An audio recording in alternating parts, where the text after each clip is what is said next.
everyone. Welcome inside the Red Earth Production Studios for another edition of YBMcast. And as you can see, I've got some dual threats here. To my right, as always, I got my man Mitch Thomas from the Hitting Zone. Mitch, how you doing, buddy? Good.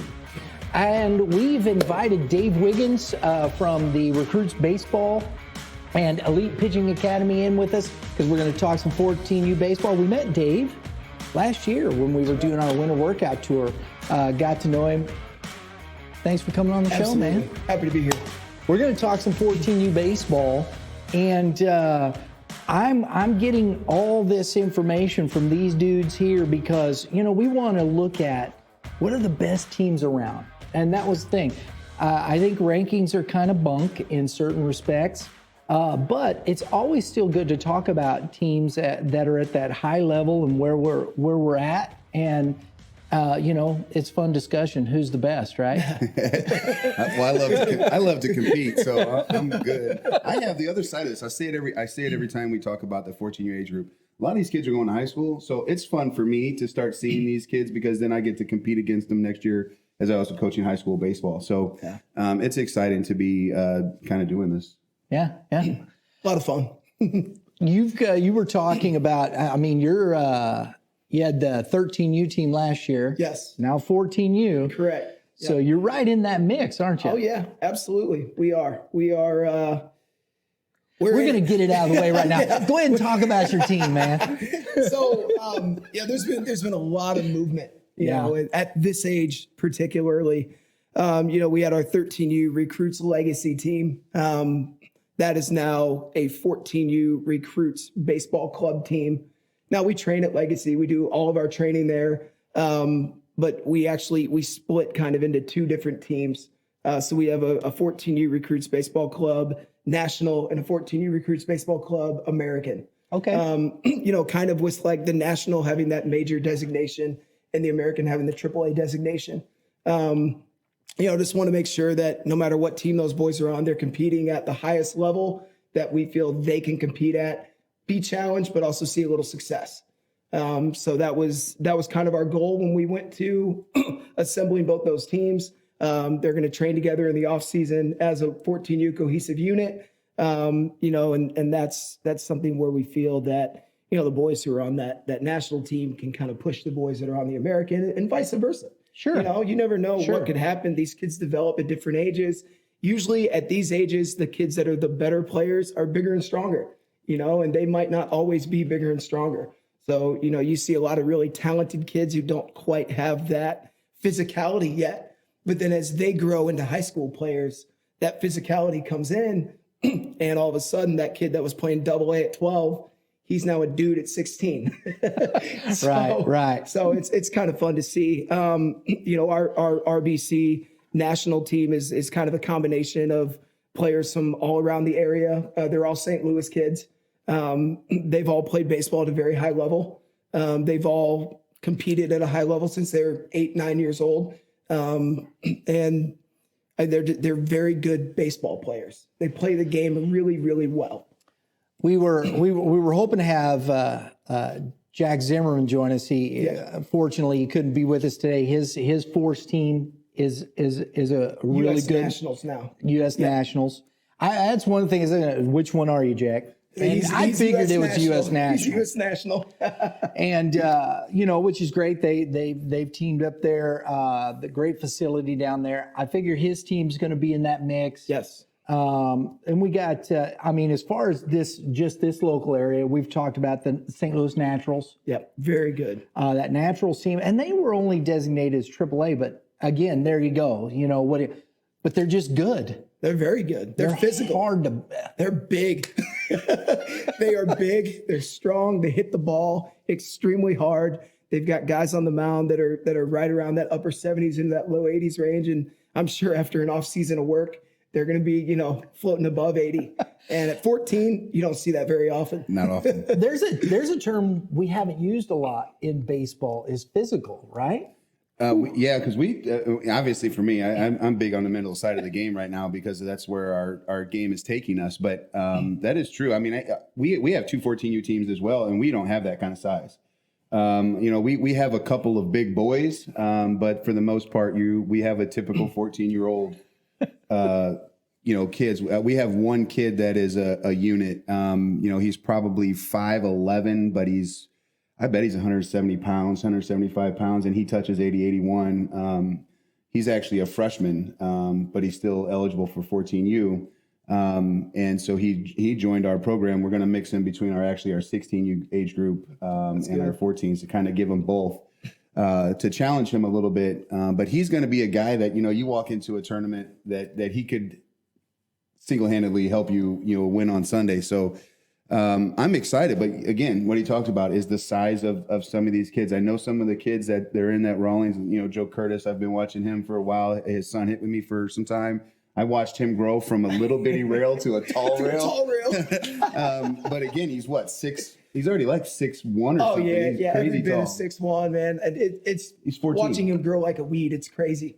I'll pull up pictures on my phone of him like winning a tournament MVP at 12U, and it's just a little kid Dylan. And then I look at him, I'm like, oh my gosh, Dylan! Hey, Dylan, what's up? Yeah. He's as big as a microphone. Sorry, Joe, but he's picking on your son. He is thin, but he can swing it, man. I don't see him pitch because he hit with me. Oh, but he's fantastic on the mound.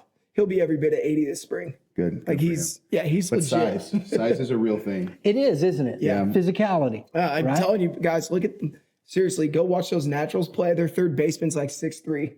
Like no joke. They played up last year in a tournament, and I got to see those kids. And I actually thought they were competing in like a high school age group. Yeah. That's how big those kids were. Yeah. And the team that we were playing, they were like, nope, that's that 13U team. I'm like, okay, I expected 60 feet 6 inches. Nope, they're still playing smaller. And that's Coach Rogers, and he does a fantastic job. Yeah. Yeah, he does a fantastic job with those boys. They compete, man. They're gritty. Now let's bring it back because Missouri Gators, they have a major team. The Coach Miller. Have you guys played them? We have. So last year at 13, they had Gators Miller and they had Gators Lord, and they were both on that same competitive level. Okay. They had some really good players on both teams. I think they might have combined forces this year to make one team.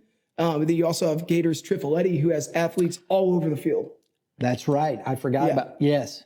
So they're probably going to have 2 AAA/major teams between Triff and that merger of Lord and Miller. Okay. That's what I'm assuming. Okay. Yeah. So we're going to have to kind of wait to see what comes out of that from the Gators there, Yes. correct? Yeah. But Okay. you're looking at 2 very good teams if they do that. So you're from South County, and this is what I mean. We've been talking about this for a while, and we were talking before we started the show with Dave. There's high-level talent is, just say it, cream rises to the top.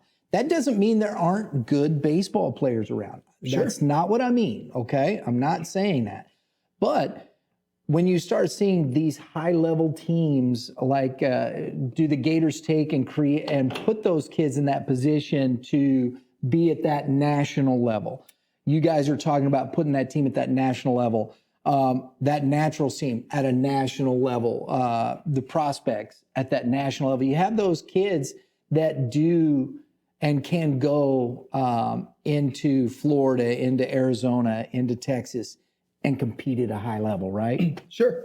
Yeah, the Gators, they have the Gators teams at their youth level, and then I believe when they get to high school, it's GBA. Right. So that kind of, if you've got, 24 kids on Triff and that new Lord Miller merger team, you're probably taking the top 6 from both those teams, and you're making your 15U national, your 15U top, and then you're making your 15U B squad, which is still a very good team. Right. So that's the beauty of having 2 teams at these youth levels at each age, is you can really kind of bring them together and start figuring out who belongs where when they get to high school. I have a question to ask to that, though. Yeah. If you have this experience now moving into this, do you find that sometimes players or parents might get their feelings hurt and separate because of these things, or do you find that 90% of them stay, or is there? That's a very good question. You've got your individual scenarios where, player A's parents or he himself believe they belong on the top team versus the B team. And, that's a conversation you have to have. And usually it goes like playing time is going to be much higher on this team versus that one, and sometimes you give them the option. Are you okay with being more of a pitcher on this team, but getting way more at bats on this team? Years ago, we had a 17U team who had a draft pick as our number one catcher and a very good college player as our number two. We had two 17U teams, so we gave the number two catcher his option. We said, do you want to play behind the draft pick or do you want to be the starter on the B team? And he said, I'm a ball player. I want to play on the B team. I want to catch every game. Right? Yeah. And now he's a college coach. So, it worked out pretty well for him. Catchers always seem to do a pretty good job at the next level. Just saying. I think catchers are crazy. That's my personal. Every lesson I start with, because I No catch. offense. No, none taken. I always say it takes an idiot to catch. It's if you don't block a baseball, the pitcher throws in the dirt, we getting yelled at. It's just Right. we're It's the pitcher's fault, but you should have blocked it, Yeah, right? Tournament Especially weekends with a spiked fastball. at 54 feet, it's nothing like wearing one in the throat. We're good. Yeah, I have. Yeah, I walk away bruised. But the utmost respect for catchers. it does. Yeah. It's Blessed that I'm left-handed. I was never asked to catch. there you Never would've go. wanted I was to. wondering if you were going to be a lefty or not. I was waiting for certain comments though. And so we're looking at 14U. It's definitely the recruits, your recruits team there. You got Jax. What's going to come out of that? I think that Gators team there, the Naturals. I think that's right at the top, personally. Yeah, I would say so. In this area. You got to look at Rawlins Tigers. I Black. don't want to leave them out. Yes, because I you've got agree. the Gas House this fall, right? Right. And they are very, very good, super talented. You've got a mix of Tigers kids. You have a mix of Titans kids. Okay. So, Titans have always been a very good team at this age. They're physical as well. They can hit the ball. They've got some good arms. And then you took them and you put them with, some of the top players on that Tigers team. And they hurt some feelings this fall. Like, they were good. And that's coming together at Gas House? I think that was just a fall thing where they wanted to play together as friends. So you're going to go into the spring with a very good Tigers Black team. Okay. And then you're going to go in with a good Titans team as well. So That's the St. Louis Titans, right? it is. Tom Bender is the coach. Okay. Yeah. Okay. Yeah. They're And always that's kind very of an good. under the radar kind of squad? No. Yes, Everybody at our age group knows about them. Okay. Yeah. Are they the Navy? Do they wear the Navy uniforms They with like do. the sword tee? Yes, kinda? that's them. Okay. I have So seen them on the you'll field. see them, but you also run into, there's a Jefferson County group called the Titans that have a similar look to them. Gotcha. But the Titans, that's not a club. That's a team, a select team put together I gotcha. by Tom. And like I said, I think they've been together ever since I've been a part of it at 10, 11U. You don't see that independent team as much being that good, do you? No, and that's what's impressive about those boys. It's cool to see. Especially in St. Louis or St. Charles County. You very rarely will see that. Right. With how many clubs are in this neighborhood. You got to look at the STL Impact. That's another good team at our age. They've got a couple really good arms. They've got athletes all over the field as well. So you're looking at some really good squads. Even PBA put together a 14U team, coached by Russ Hill. They're very well coached. Coach Hill, I was going to come back to that because these are some, and then you got out of the South there, Jackson Tribe. Oh, see, I haven't run into them yet. They played some good baseball. Played their older team, and they were loaded a couple of years ago. Yeah. So. And that's where you got the Rawlings Tigers Black Impact you're bringing up. St. Louis. There's a lot of good baseball at this age level in St. Louis. That's what I'm saying. How do you rank these kids? How do you rank these teams? I don't know.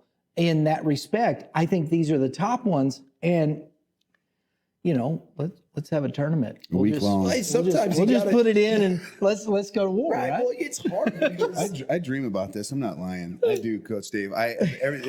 We talked about it maybe 3 weeks ago or something, and I just we'll just have an event because you could have a dark horse run out there that nobody knows about, or somebody might take lightly, and then all of a sudden they got a dude, and you're like, well, that just cost us a tournament or whatever. But I would love to be able to see these guys on a field and just watch the youth grow, because for the next 4 years, this is what's high school baseball, right? And Yeah. it's exciting. And like he said earlier about the growth of these kids, it's happening in our small organization, and we're starting to watch our 14U team start to blossom, and they're going to try to compete at this level. So awesome. They haven't experienced it yet. They don't know what it's like, and they're going to be challenged. And I would like to see what they have, against some of the middle tier guys, because I think we're kind of on the bottom end of that middle tier. But I'd love to see them challenged, and they want to be. You've got to challenge them. I think if you have a AA squad that's an 800 win percentage or higher, I think they need to start getting in some AAA events, just to get ready for high school baseball,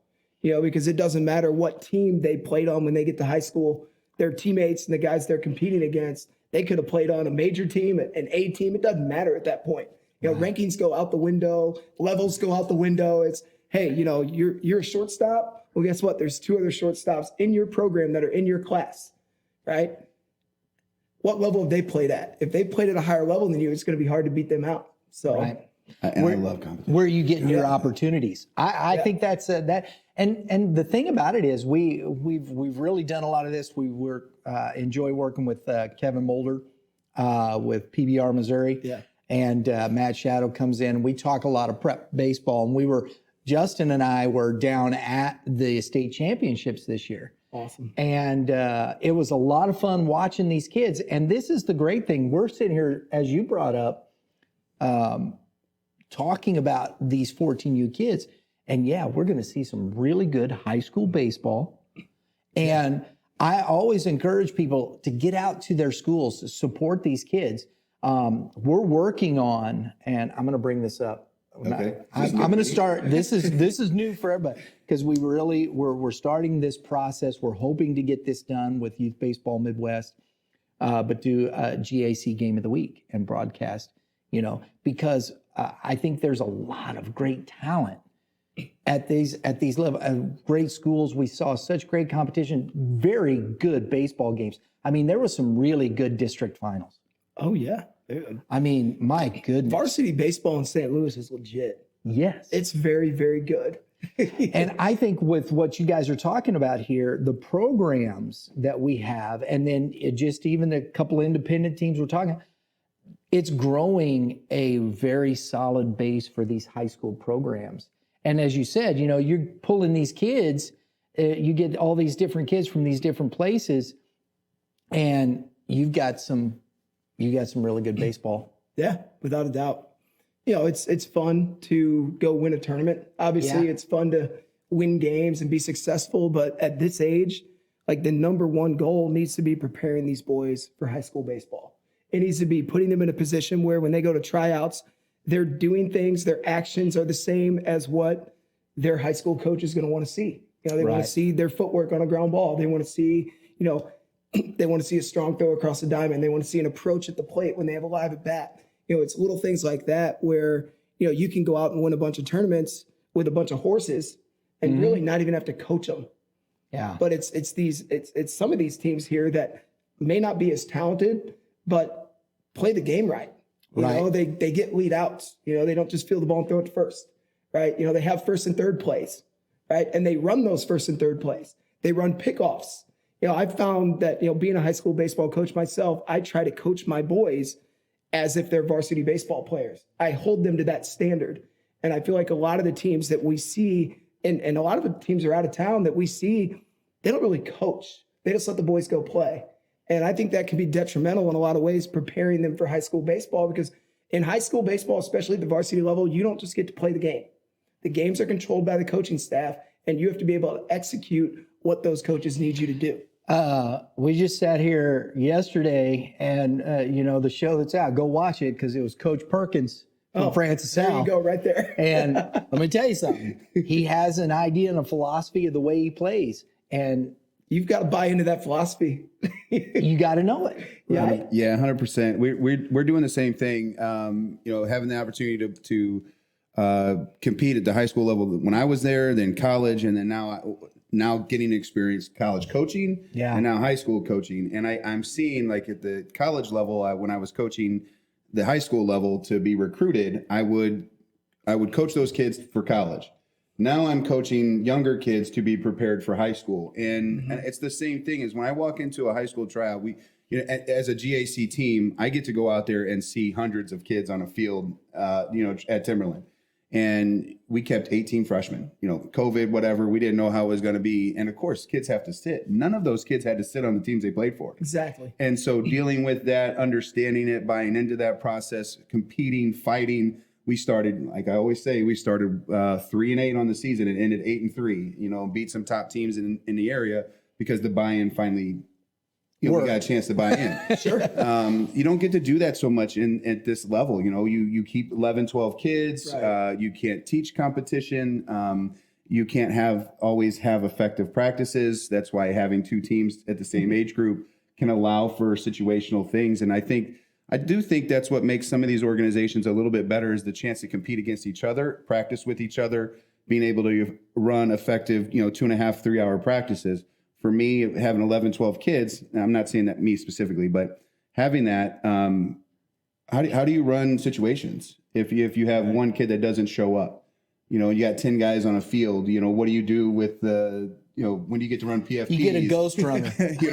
They don't know how to do that. That's a very good point. You have to explain that, and That's a very good point. Watching all of these teams, they have multiple teams that I'm sure because of maybe space, they work together because it's hard to find fields. It's hard to find indoor facilities. Well, not really hard to find indoor facilities, but at least to manage large teams. And so I think it's fun.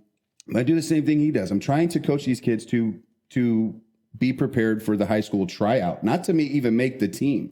I don't want my kid standing in the back of the line. I want my kid up front, being the first one to run out of the field. I don't want him to be afraid of making mistakes. I don't want them to wait for somebody else to do the drill work. I want kids to fail. So I push failure for these kids. You have to understand, if you're at the front, that means I know exactly I think it's a difficult when you guys are bringing this up. I think it's a great point. How many kids want to go to the front of the line and be the first one to fail? Or I believe in myself or my abilities so much that I am not going to fail. I want to be here and I'm going to show people that this is the talent level we're going to play at as a team. Come on, fellas, get on my back. Let's go play ball. I mean, that's how I see it. High school baseball tryouts could not be a more unfair situation for these kids. It's cold. Sometimes they're in a gym, and they get 4 days to show these coaches what they can do. Right. And, a lot of the times us as a coaching staff, we look at intangibles. We look at the makeup. We look at the confidence. Did he dive for that ball? Did he let it go through? He may have a smidge less talent than player B, but this dude's going to compete for me, right? This dude's going to get it done. He's going to find a way. Whereas that kid who might have more talent, he kind of just stands there and goes through the motions, lets it happen. And like I said, I further that point. It's extremely unfair for these kids because we're evaluating them on 3 to 4 days of what they can do. And maybe they just had their worst 3 or 4 days of their baseball career. Maybe they had their best 3 or 4 days. Right. I mean, me as a varsity coach, I swing and miss a lot on kids sometimes. Like I'll move a kid up, I'll move a kid down and realize that was not the right move, but he showed out in tryouts. So I'm going to give him that chance. Right. So it's a lot of it is what Mitch said is being at the front of the line, showing confidence in your ability, hustling, diving for balls, trying to lead in a group at tryouts, even making sure that hey guys, get in 4 lines. That's my thing. Hey, get in 4 lines. They never know what that means. They never know. If you have the kid who's directing traffic, like line 1, line because 2, line 3, line 4. You said there's 10 dudes. They've only got 2 lines. Yeah, exactly. I tell you that drives me Abe drives me bonkers. We'll have tryouts and I'll line up, 8 deep, whatever. I'll say something and then I'm just looking around. I'm like, they don't know what to do. Right. And I'm like, all right. So I put a cone out. Then I realized you can't even just put cones out. So I had to mark a number on the cones. Then I used colored cones. I'm being ornery here, but at the end of the day, that's true. It goes back to looking at these teams going back to rankings and things like that. I bet those kids that are on these teams are for the most part probably the upfront kids that are in the front of the line, willing to dive, willing to talk, willing to communicate, willing to be friendly. Maybe even be a dog every once in a while. If a kid's lacking somewhere, they might get on them, push the envelope. And I bet those teams have those kinds of kids. And I see that's what's the difference. My team is a bunch of shy kids. Yeah. And they are literally afraid to fail, but the parents aren't pushing that. So I don't know what it's from. I'm trying to ask these kids, well, why are you afraid to do something? Are you afraid that you're going to look goofy if you dive and make a mistake? And there are kids that are like that. They don't want to fail. They feel, there is that. I don't care what you say. There is that what we call peer pressure. I don't want to look bad in front of my guys. Sure. And you can say what you want to. Crazy age. That happens. Yeah, very. So hormones are. Yeah, they're starting to get hair in the legs. to overcome that and to understand and help these young men as they're growing into adulthood, what confidence is, how to have confidence, how to be that guy that says, and I don't care, you can't beat it. All you can do is show them the way, and they're gonna have to come to that level themselves. Right. That's just that's. But if we need more strong leadership, male leadership that way, that really helps these young men understand what confidence truly is. Yeah. And I'll say this, we're going to have to, we didn't get to Kansas City, so you got to come back. I'll come back. It's fine. Yeah. But I want to say this because I think it's very real. I believe this very much. We always talk about, it's about, growth and all that. Of course it is. I believe in winning. Always have. People ask, well, do you believe? Yeah, I do. I believe in winning. Like Charlie Sheen kind of winning? Stop it. Okay, I'm sorry. No, this is competition. I believe in winning, but understand what winning is. Winning is not a result. Winning is an attitude of understanding how to compete. If you learn how to be confident, what mental and physical focus is in these contexts, in these situations, it prepares you to have the opportunity to get the results you're looking for. If you are out there competing at a high level, mentally, physically, with confidence, it's going to give you the opportunity to win the ball game. That's winning. That's what that is. You don't always, and especially in baseball. I mean, two of the best teams in baseball, the Dodgers and the Giants, are not in the World Series, right? Absolutely. And the two best teams in baseball still lost 50-some games, right? Yeah. So understand, if that team then makes one more play, has one more hit, has the duck fart, in left field that wins the game, you tip your hat, you shake their hand, and you keep competing. Right. And I think that is something that I believe, just listening to you guys talk, that's the thought process behind all this. 100%. I mean, like I told you earlier, I don't think it's fair to try to rank these teams right now. Yeah. Just because you've only seen a few of them in the fall. Right. Fall rosters are usually a little more thin, or they're muddled with kids from other teams, guest playing.